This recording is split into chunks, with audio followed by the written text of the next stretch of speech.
Dr. APJ Abdul Kalam is a role model for many people in India and abroad. In a seminar conducted in Anna University, Chennai, he put forward two questions in front of educationalists. The first question is, what are the influence of teachers on students to make them enlightened citizens? Second question is, what is the contribution of universities and colleges towards the national development? He also explained what's the purpose of university education, and he tells that the purpose of university education is to transform students from a child's nature of asking, give me that, give me this, to a leader's nature of asking, what can I give you?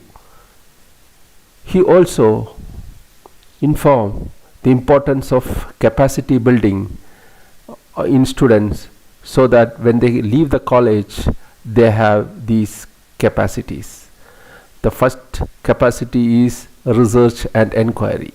Second one is capacity for creativity and innovation. Third one is capacity to use high technology. Fourth one is capacity for entrepreneurial leadership. And fifth capacity is for moral leadership. He says that these five capacities creates an autonomous learner, a self-directed, a self-controlled, lifelong learner who has the capacity to owe the respect of the authority, at the same time questioning the authority with an appropriate manner. He also emphasized the importance of teachers being a role model, and he also explained a story about his mentor or guru, his role model, Professor Sadish Dhawan. He sums up and tells the objective of university or colleges is to create enlightened citizens to contribute towards the national development. And he explained that an enlightened citizen is the one who equipped with technical knowledge as well as moral values. Please listen to him. Sure. Thank you. See, my lecture, I have selected for you engineering education and challenges for national development. Now, I ask myself, what is the purpose of a university education? A college, a student comes at the age of 20. He comes to you. What is the type of what will you give him? What you will give him? So my view is like this. You take a child. All of you have children. Child. As soon as child is born, always child cries, isn't it? Cries. He says, "You give me, you give me." When it grows, also child says, "You give me," isn't it? You hear, "You give me, you give me." Child will say, "You give me." I hope you realize that one. Child always cries and demands, "You give me." So, when the child grows, at the age, say, he becomes a teenage child, tells father, mother, "You don't interfere with me. I will do myself everything." Teenager, when the child grows to the teenager, I can do everything. And now after the teenager, next comes a young fellow, young man and young woman. They have crossed beyond 20. These 20 years, 25 years people, they started saying, no, let us work together. Some of them say, let us work together. Child says, "You give me." The teenager says, "You don't interfere with, I will do it." And this young fellows started saying, "Let us do it together." There is another category. When they graduate from the child, from the teen, from the young, to adult, grown up, a leader. The leader's quality, what should be is, what I can give you, what I can give you. That means child said, "You give me." The leader says, "What I can give you." Can you understand this? I hope you understood. That means when the boy or girl comes to you in engineering colleges, apart from teaching a beautiful trigonometry, beautiful algebra, beautiful biotechnology, beautiful history, beautiful commerce and beautiful area, you have a responsibility as a teacher, as a vice chancellor, to transfer the young man or young woman from his nature, you give me, to what I can give you. What I can give you. That's a leadership. The day our children, grown up young man and woman, started saying, what I can give you, that means they have come from the fantastic universities, fantastic engineering colleges they have come from. That what I can give you, that is the mission. That's the real mission of engineering colleges and the universities, to transform the childish nature you give me to the leader's quality, what I can give you. Understood? So this is the top one mission for all our engineering institutions, wherever they are. So other problems you all forget. Whichever environment I am living in the engineering college, whichever the network I live it, can I making the child, when I, the boy or girl going out of my institution, have I transformed them, apart from technology, transform them, what I can give you.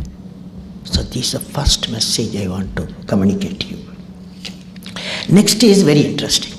A number of vice chancellors were there with their professors, and I asked two questions. Please note these two questions. So I asked the vice chancellor, tell me, you have teachers, what are the influence of teachers on students to make them enlightened citizen? You have to define what is the enlightened citizen. Enlightened citizen means he is equipped with technology and equipped with the moral values also. It's a combination. Then you get the enlightened citizens. So this first question.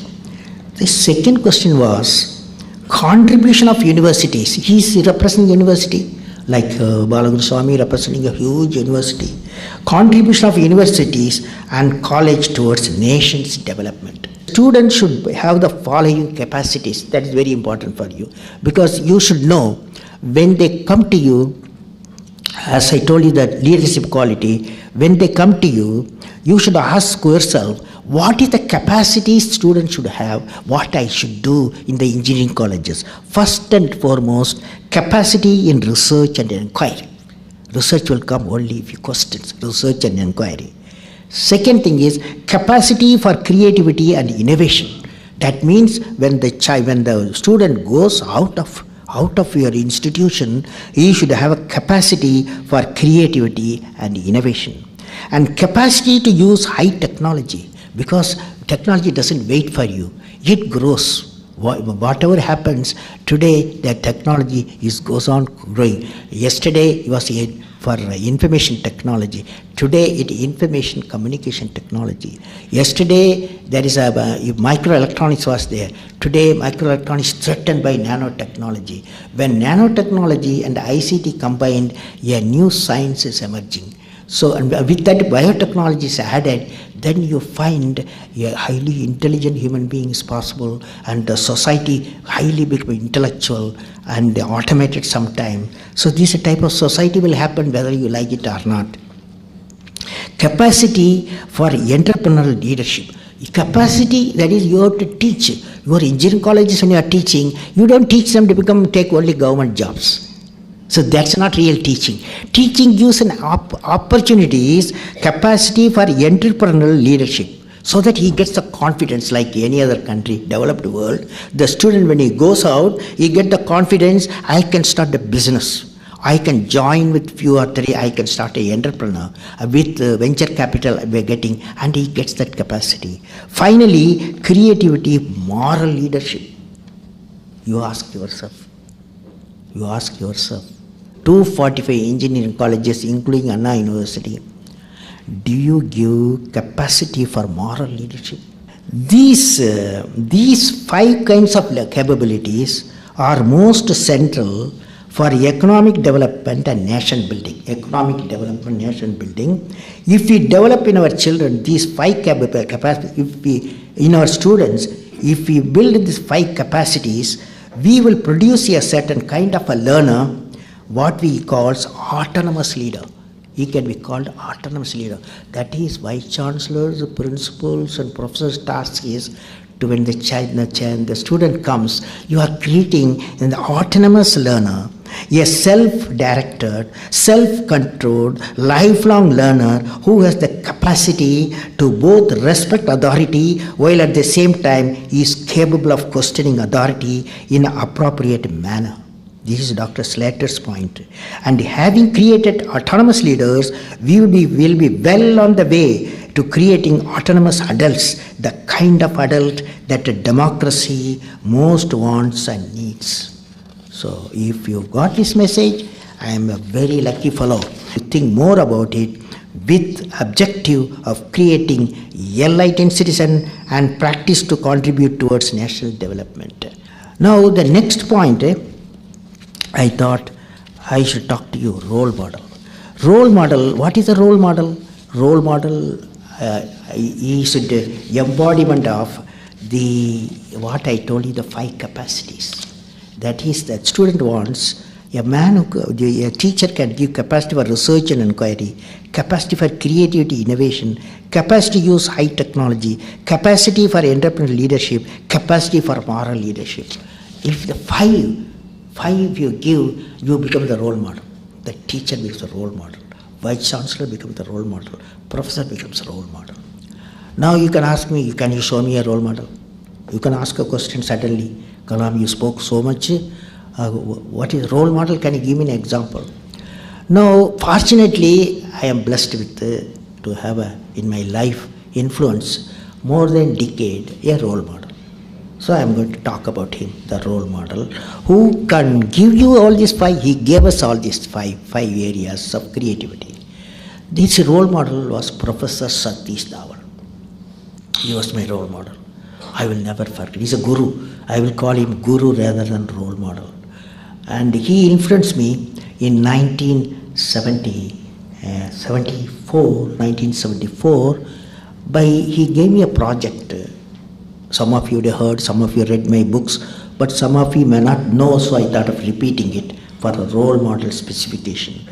He was at that time chairman, Indian Space Research Organization. And he called me. It represented few thousand engineers, few thousand staff people, but 20,000 people. He called me in 1973. He said, Mr. Kalam, I am giving you a project. This is the money, this is the time schedule. I am going to support you. The whole Indian Space Research Organization will work for you.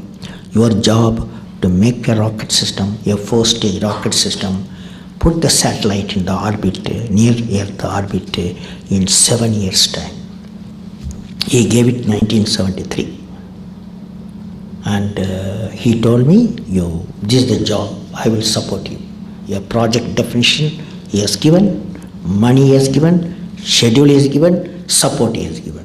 Now you succeed with your mission he gave. So I was astonished how he selected me, but he has selected me, I have to do the job. Boss says you do that. So I went on doing. A lot of people, many of are here. The people who worked here, many of the people are sitting here, like Dr. Sivadana Pillai, and many people, and Swaminathan, they are all sitting, they are all partners with me. 1973 we started the work. And day and night we worked, because first time we are building a rocket system, put a satellite in the orbit, Rohini satellite in the orbit. And 1979 came in, everything was ready at Tumba, Vikram Sarabhai Space Center. We moved the total system to Sriharikota. Now it's called Professor Satish Dhawan Space Center. He is no more, and his name celebrated with Sriharikota Satish Dhawan Space Center, Professor Satish Dhawan Space Center. So we moved there. At that time, Short Shelter it was called. And we went to the launch pad, hundreds of systems, 45 subsystems, on number of software packages. The whole launch is automated. T-minus 8 minutes, 8 seconds. 8 minutes. See that we went into launch mode, and T-minus 24 hours, the whole countdown started. It was 17th July 1979, and we went into the countdown. We came T-minus 1 hour countdown for launch, T-minus 30 minutes, T-minus 15 minutes, T-minus 10 minutes, T-minus 9 minutes, T-minus 8 minutes, you put it on the computer, because it has to check 600 parameters in the launch system, the rocket system, satellite, humanly impossible. They put the computer will launch if it will check over from T-minus 8 minutes onwards, then computer will, if everything is okay, computer will launch or computer will put a hold. So exactly at T-minus 8 minutes it started, computer took over, he put a hold, don't launch, it said. Computer said, don't launch. So immediately I had experts behind me, 6 experts, top fellows who worked lifetime, what is happening, and they were the computers. I see in front of me what is happening. My display says don't launch because second stage in control system, this 4-stage rocket system, control system, there is some problems are there. Look at the problem. When you looked at the problem, experts say there was a leakage in the second stage control system and we cannot be launched. Computer faithfully reported don't launch. My experts and myself, we discussed. Within few seconds, we took a decision because we have got sufficient fuel and oxidizer, even though there is a leakage is there, 50% margin more, we will took a decision with the experts. I took a decision to launch it, override the computer. I took it manual and launched the rocket system. T0 rocket took off. So beautiful. At 100 seconds, everything was all right. Exactly when the first stage separated from the second stage, instead of rocket going steady and carrying the satellite, it went on spinning. Then I realized, my team realized, we lost the system. Within few seconds, the SLV-3, which has to put the satellite in the orbit, the whole thing went to Bay of Bengal. It was a failure. Now, how to manage the failure? This is the university, professors and engineering colleges, you should know how to manage the failure also. So immediately, it is, we were, when the failure occurs, your tiredness becomes too high. So after a few days, day and night work, you got this situation. So I went to my room. But there's a knocking. My professor Satish Dhawan comes there. He calls me, there's a press conference. 6:30 we launched, 7:15 there's a press conference. You come attend the press conference. I am going to do it, you come with me. So we all go to the press conference and I go there. There was a lot of people like you sitting there and full of questions. How you put 20 crores in the Bay of Bengal, one fellow said. So a lot of criticisms were there. And naturally, it's after all people money, you are spending the people revenue, such questions were there. And some questions also, what did you learn, some people asked. So finally, the press conference concluded with the Professor Satish Dhawan, the leader. He said, we have launched and we have failed, but we got a lot of information. I am going to give all the success to all the support to my people, and next time within a year we will succeed, he said. Now, did you see what happened? I am the mission director for the launch. I am the project director for the launch. The failure responsibility rests with me. But here is a leader, chairman, Space Commission. Here is the leader, Professor Satish Dhawan. He comes there, he takes the total leadership for the failure, he absorbs it and he goes off. And this is what I have experienced in my life, and this is what I have learned. Here is a leader, when you fail, and he takes all the problems with him and he keeps you going to work. That next 1 year came and everything was ready. The SLV-3 was the launch pad. Satellites were checked, T-minus 8 minutes. The rocket took off. First stage gave the velocity, second stage gave the velocity, third stage gave the velocity, fourth stage gave the velocity. I realized immediately the satellite will go in the orbit. We put it successfully in the orbit. I announced the intercom to all the station, the SL3 E2 has successfully put the satellite in the orbit. There's an ovation throughout the country. There's joy throughout the country. But what happened on that day? Again there was a press conference. Exactly at 8 o'clock there was a press conference. Because the people from throughout the country abroad, they have come to know the press and media. And there, Professor Satish Dhawan told me, Kalam, you go and conduct the press conference. When I failed, he conducted the press conference. He took all the failure. When I succeeded, he gave to me the success to my team. This is real leadership. This is a real role model. Did you understand what I'm saying? If you understood this, if you understood this, your engineering colleges all will be successful. Reason is, how do we manage the failure in life, particularly the education institution? It's a high tension business. That guy you want to pass, not pass, you want to have a distinction to succeed in life.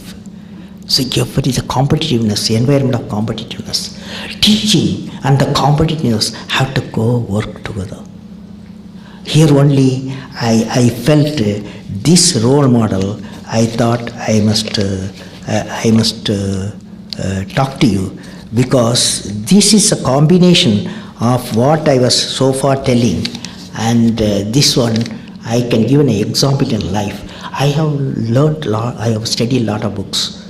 I have Harvard books, MIT books, and our own IIM books. None of them tell you how to manage the failure, the incident what I have narrated. So you have to create leaders. You have to create the leaders, sterling leaders. That chap, he has the boldness should be there, that a failure occurs, he takes it, professor takes it, the vice chancellor takes it, and protects his students. Then only you are the leader. Then only you are the successful institution.